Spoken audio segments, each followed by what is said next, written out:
Good afternoon. Thanks for helping out with the Evening Star tour. The final passengers have just got on board, so you should be right to start the journey to Bruntisland Docks. I'll be riding alongside you, as I'm due back in Edinburgh for the morning shift. Also on board is Lily, our local tour operator. She's a world of information, so listen in to what she has to say if you want the full tour experience. Sound that whistle, and let's be on our way.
Good morning, ladies and gentlemen.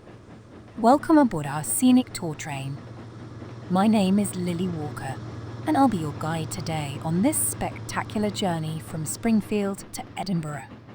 We have an exciting trip ahead, travelling through some of Scotland's most breathtaking landscapes, including the historic Bruntisland Docks and the iconic Forth Bridge.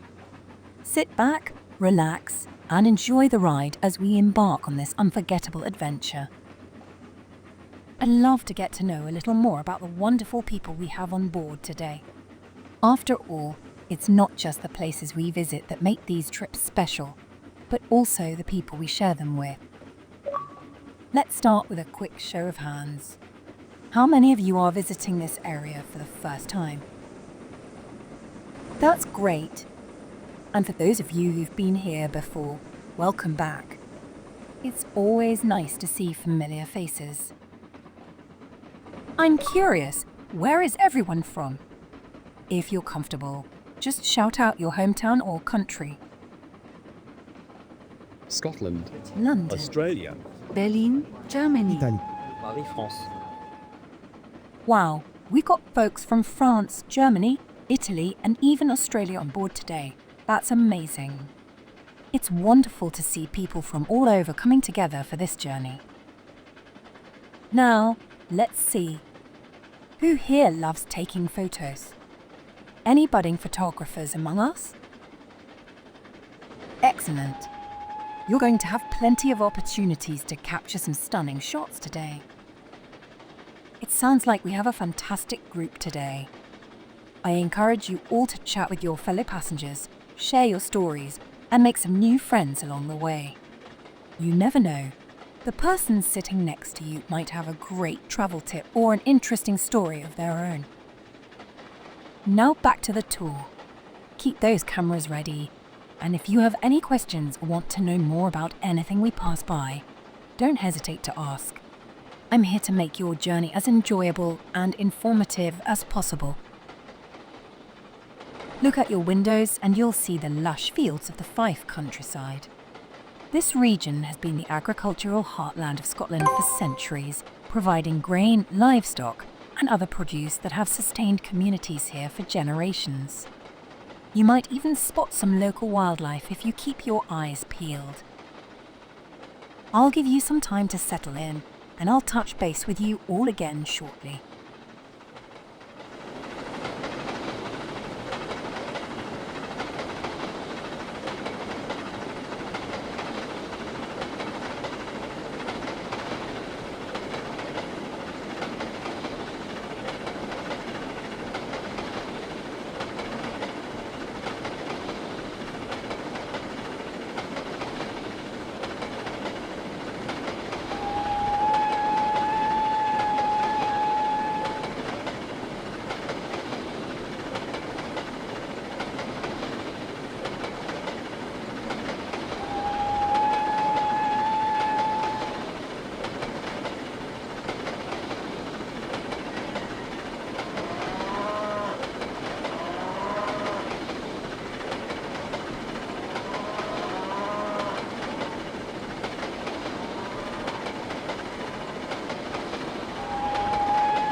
We are now passing Ladybank, a small town that has a history closely tied to the development of the railway in the 19th century.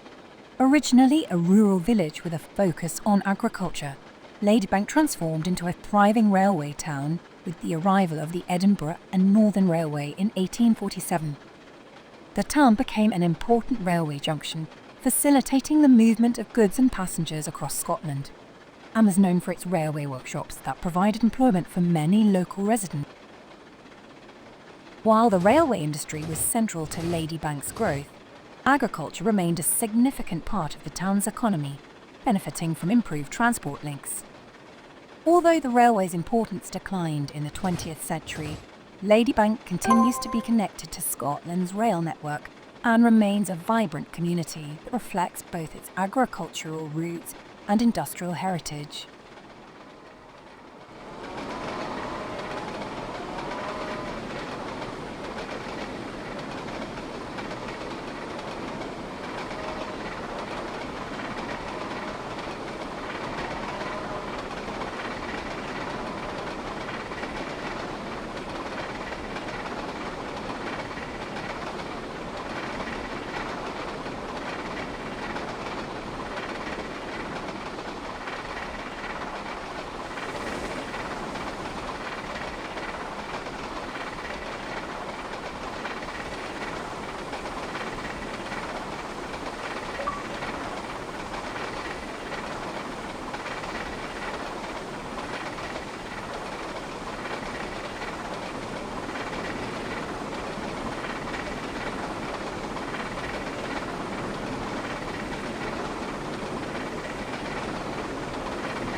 Falkland Road Station opened in the late 19th century.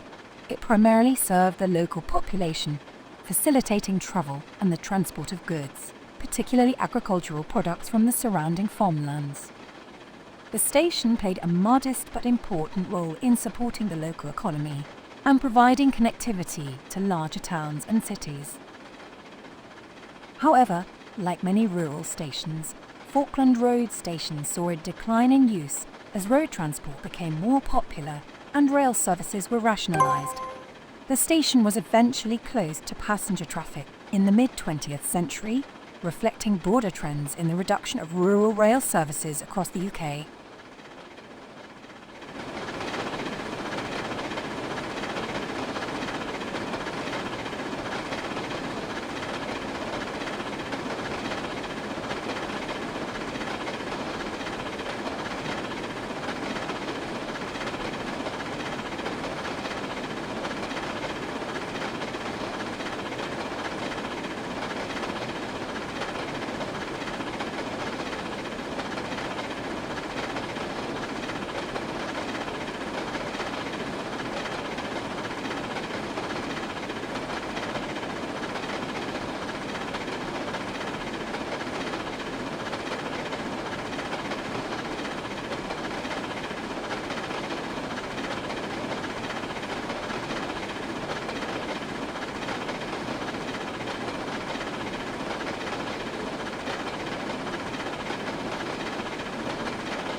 Markinch Station has a history dating back to the early days of the railway in the mid-19th century.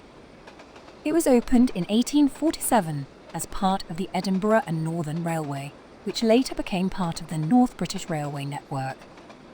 The station was strategically important due to its position on the main line between Edinburgh and Dundee, making it a key stop for passengers travelling through Fife.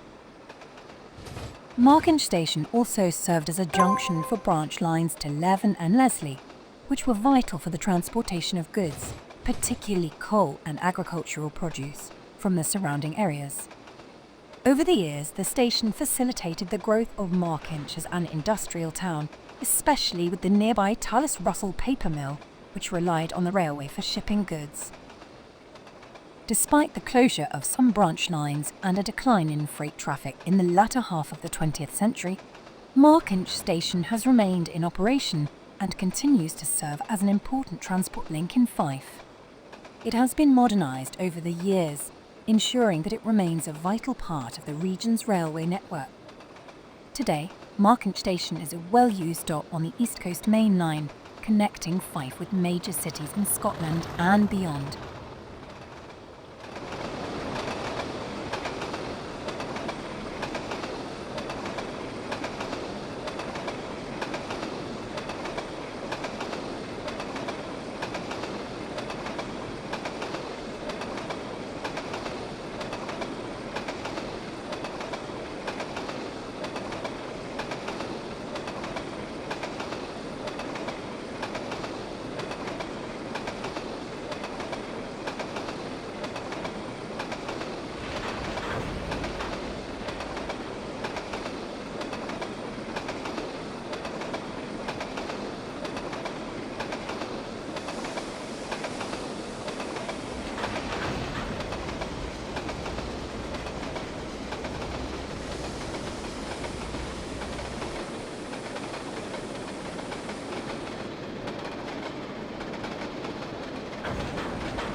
Up ahead is Thornton Station. It opened in 1847 by the Edinburgh and Northern Railway and was strategically important due to its position at the junction of several key railway lines, including the main line from Edinburgh to Dundee and branches leading to Leven, Neathhill and Kirkcaldy. Thornton became an essential hub for both passenger and freight traffic, serving the coal mining and industrial areas in central Fife. The station facilitated the transport of coal, goods and passengers across Scotland, contributing to the economic development of the region. In the 20th century, Thornton Station continued to be a busy junction, but like many rural stations, it saw a decline in passenger services as road transport became more prevalent. The station was eventually closed to passengers in 1969 as part of a wider reduction of rail services under the Beeching Cuts, although the junction itself remained active for freight and railway operations.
On the left is Randolph Colliery, often referred to as Randolph Coal Mine.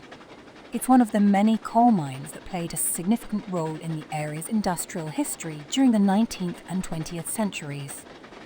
The mine was part of the extensive coal mining industry that fueled Scotland's economy, which was known for its rich coal seams.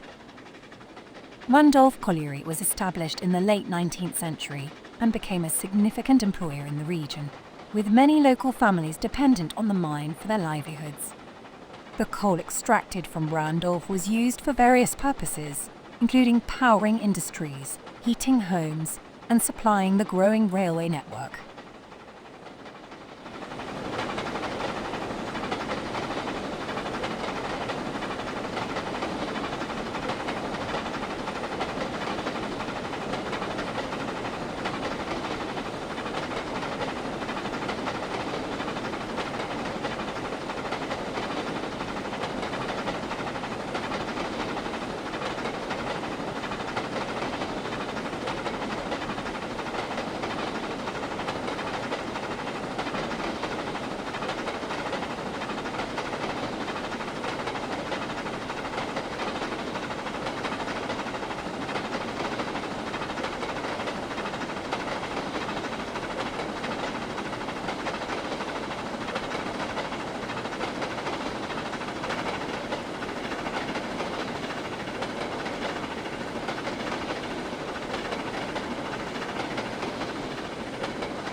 We are passing through Sinclair Town, a district in the town of Kirkcaldy.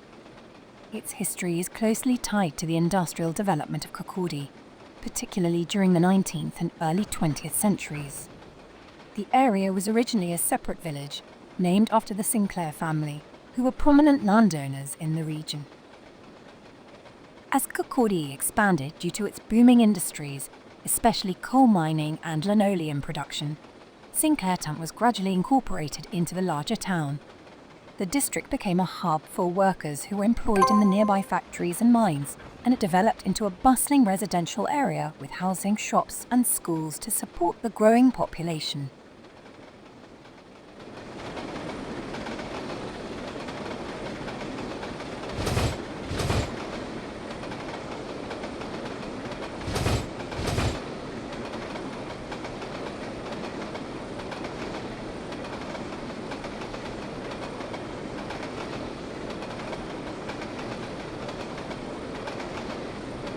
On the left is Kirkcaldy Harbour. It has a history that dates back to the early medieval period, though it became particularly significant during the 16th century. The harbour was originally a small fishing port, but it expanded and grew in importance as Kirkcaldy developed into a major industrial town.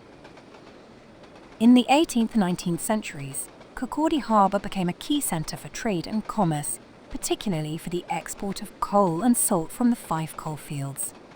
The harbour also played a crucial role in the town's famous linoleum industry, which began in the 19th century. Linoleum produced in Kirkcaldy was exported worldwide, and the harbour was vital for shipping these goods. During its peak, the harbour was bustling with activity, with ships arriving and departing regularly. However, like many traditional harbours, Kirkcaldy Harbour saw a decline in the 20th century as industrial activities diminished and larger, more modern ports took over much of the maritime trade.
We are now passing Kinghorn, a historic coastal town.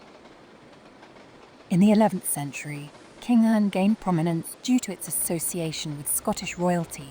King Alexander III of Scotland is famously connected to the town, as he tragically died in 1286 after falling from his horse near Kinghorn, an event that led to a period of turmoil in Scottish history. During the medieval period, Kinghorn developed as a royal borough, and it became an important centre for trade and fishing. The town's natural harbour facilitated the export of local goods, and its proximity to Edinburgh helped it thrive economically.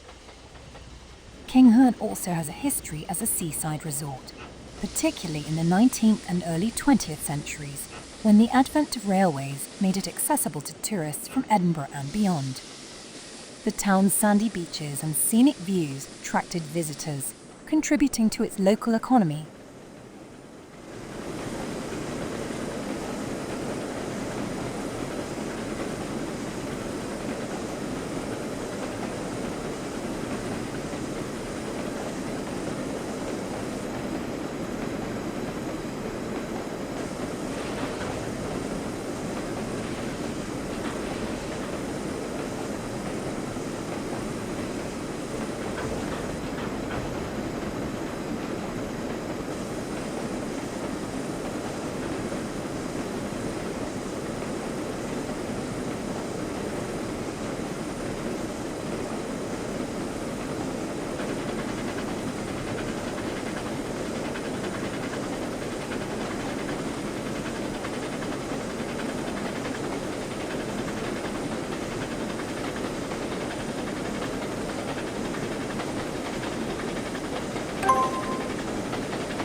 We're now approaching the Bruntisland Docks, a site with a rich industrial history.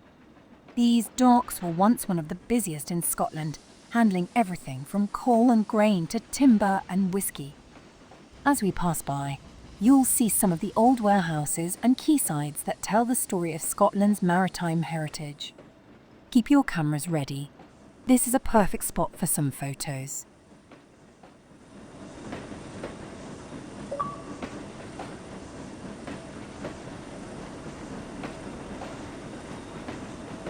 the docks have played a significant role in Scotland's maritime and industrial heritage, serving as a hub of commerce, trade and shipbuilding. Bruntisland's maritime history stretches back to the medieval period, but the town's prominence as a port began to grow significantly in the 16th and 17th centuries. The natural harbour at Bruntisland provided a safe anchorage for ships, and its strategic location on the Firth of Forth made it an important port for trade between Scotland and continental Europe. The 18th century saw Bruntisland Docks expand as the town became increasingly involved in the export of coal, one of Scotland's most valuable commodities at the time. The coal trade, coupled with the export of other goods such as grain, salt and fish, brought prosperity to the town and led to the development of additional infrastructure at the docks. The 19th century was a period of significant growth for Bruntisland. In 1847, the docks were connected to the Scottish railway network through the opening of the Edinburgh and Northern Railway, which enhanced the town's role as a transport hub. This connection allowed for the more efficient movement of goods to and from the docks, further boosting Bruntisland's economy. One of the most notable aspects of Bruntisland's history is its role in the world's first roll-on/roll-off railway ferry service. In 1850, a ferry service was established between Bruntisland and Granton, near Edinburgh, which allowed railway wagons to be loaded directly onto the ferry. This innovation was a major technological advancement of the time and remained in operation until the construction of the Forth Bridge in 1890, which provided a direct railway link across the Firth of Forth.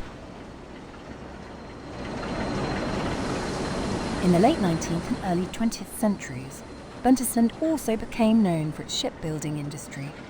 Several shipyards were established in the town where various types of vessels, including cargo ships and warships, were constructed.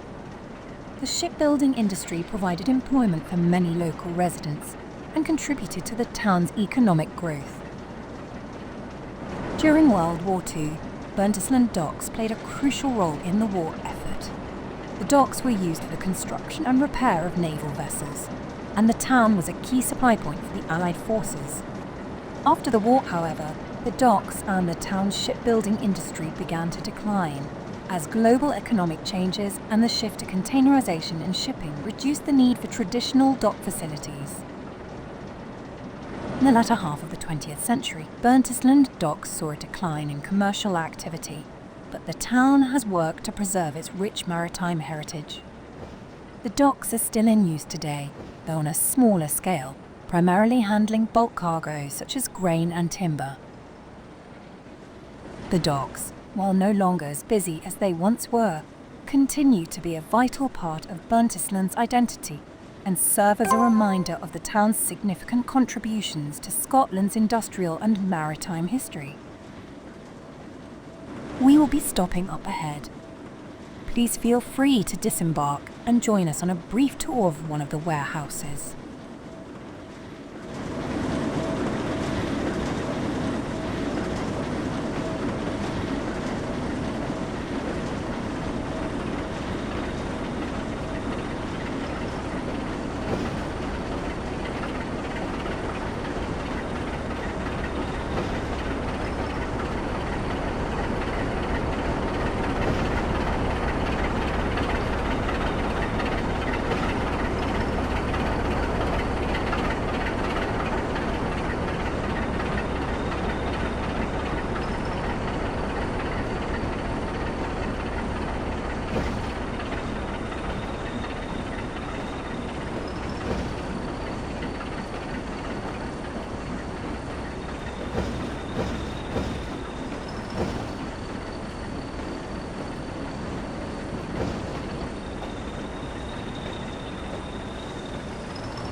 I do hope everyone has enjoyed the journey up to this point.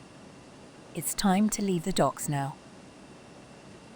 As we reverse back up to the main line, continue to look around and take in this truly amazing historical location. I'll continue on with more information once we make our way up the coastline.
Aberdour Station played a key role in transforming Aberdour into a popular seaside resort, attracting visitors from Edinburgh and beyond with its easy rail access.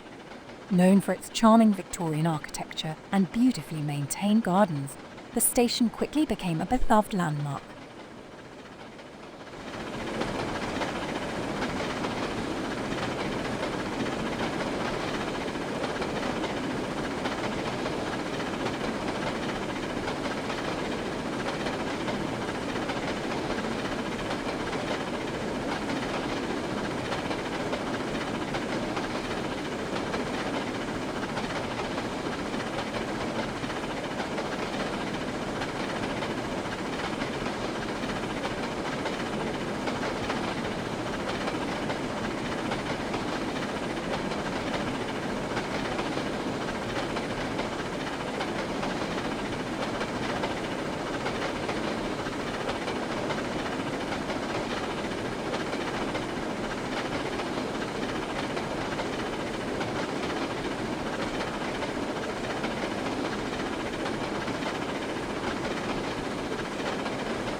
On the right is Inverkeithing Yard.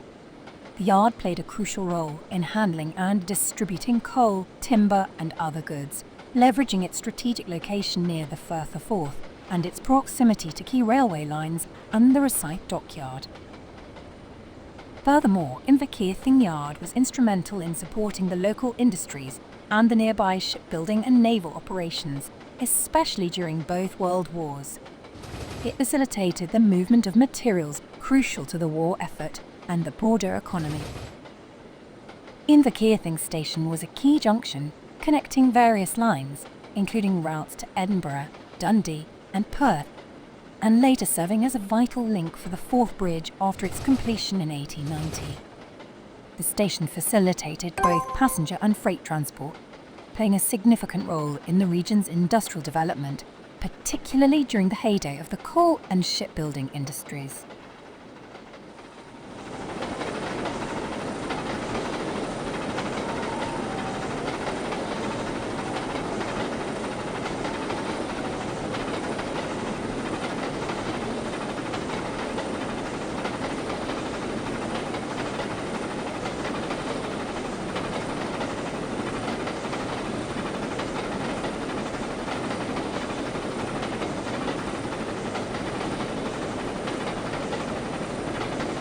On the left you can see the Inverkeithing Docks.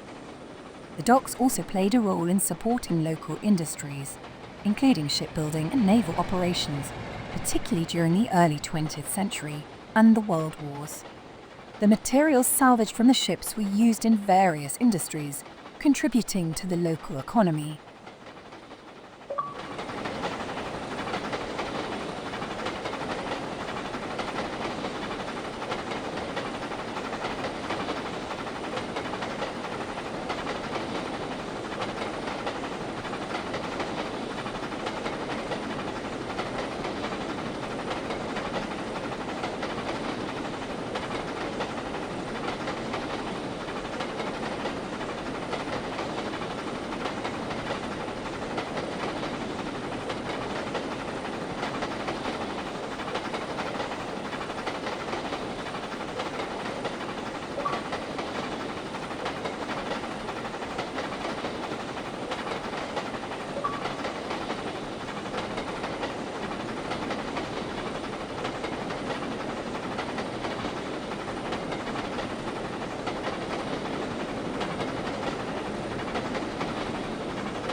Just up ahead, the Forth Bridge will start to come into view.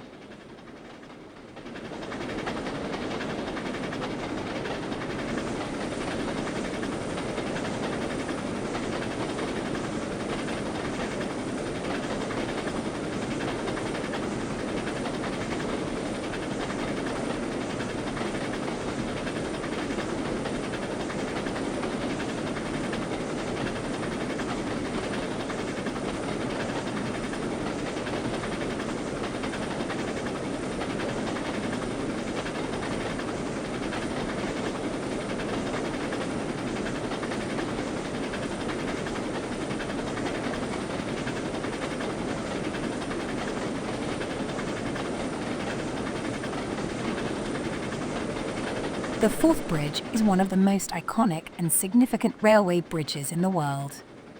Spanning the Firth of Forth between South Queensferry and North Queensferry, the bridge was completed in 1890 and is renowned for its innovative engineering and distinctive cantilever design.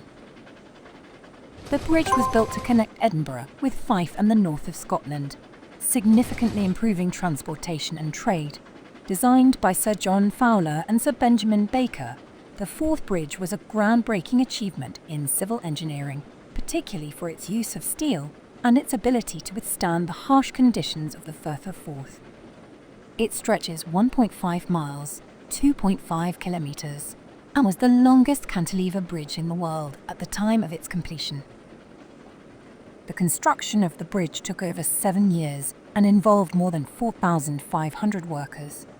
The fourth bridge has become a symbol of Scotland's industrial heritage and engineering prowess. The fourth bridge remains in use, carrying rail traffic across the Firth of Forth, and stands as a testament to the ingenuity and determination of its creators. Its striking appearance and historical importance make it a celebrated landmark in Scotland and across the world.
We will stop briefly to allow you to remain inside the passenger wagons and capture the stunning view on offer.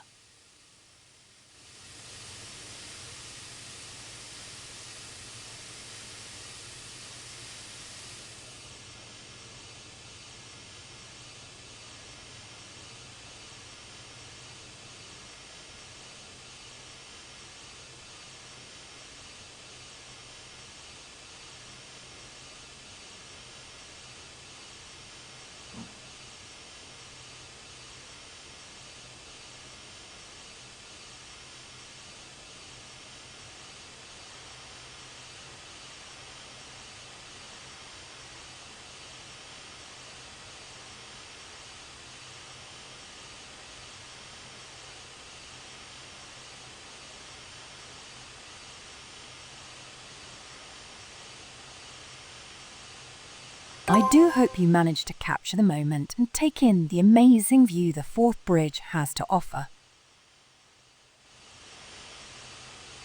Sit back, relax and enjoy the final leg of our journey as we roll on into Edinburgh. If you have any questions about anything you've seen throughout the journey, please come and ask.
Haymarket Station is up ahead.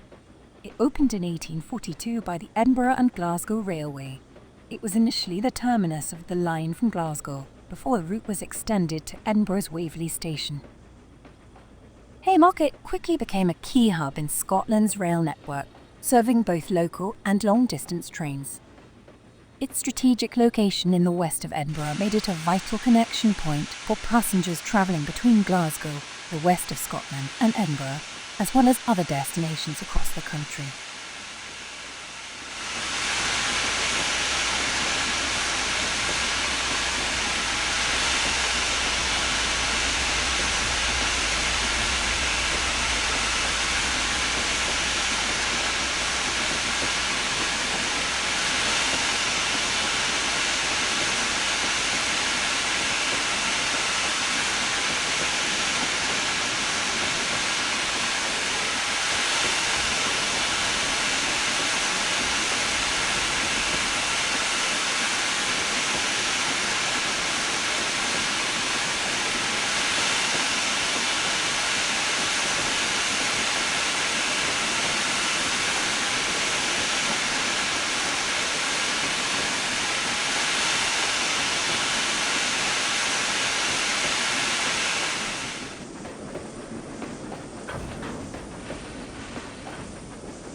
And last but not least, Edinburgh Waverley Station.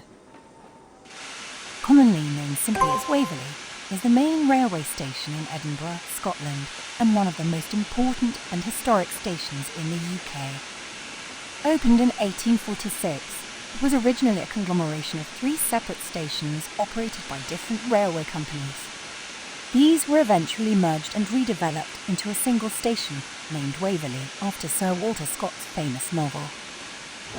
Located in the heart of Edinburgh, between the old and new towns, Waverley Station quickly became a key hub in Scotland's railway network. It serves as the gateway to the capital, connecting Edinburgh with major cities across Scotland, England, and beyond. Waverley has undergone several major renovations over the years, including a significant redevelopment in the late 19th century that gave the station its grand Victorian architecture. Further modernisations have occurred throughout the 20th century to accommodate increasing passenger numbers and improve facilities. Today, Edinburgh Waverley is the second largest railway station in Scotland and remains a bustling centre of activity, linking the city to the rest of the UK. Its central location and historical significance make it an iconic landmark in Edinburgh. Ladies and gentlemen, as we approach the station, I want to take a moment to thank each and every one of you for joining us on this journey today. It has been an absolute pleasure having you on board, and I hope you've enjoyed the trip as much as I've enjoyed guiding you through these beautiful sights and stories.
about that then? I told you Lily was packed full of information. I bet you learned something new about the East Coast Main Line. A big thanks for your efforts in the UK, and I wish you all the best. Head on over to see Will as he's waiting for you on the platform. Oh, you got to drive the Evening Star. I bet that was exciting. It sounds like you might have also learned a bit during your journey too. Well, it's time to say goodbye to the United Kingdom and make your way down under. That's right, you're headed to Australia, mate. As I'm sure you can imagine, Rusty was super happy to be back on a plane. So to avoid his disgruntled comments, I sent him on an earlier flight. Well, alright then, pack your bag, get to the airport, and I'll see you in Australia for an outback adventure with some true blue train drivers.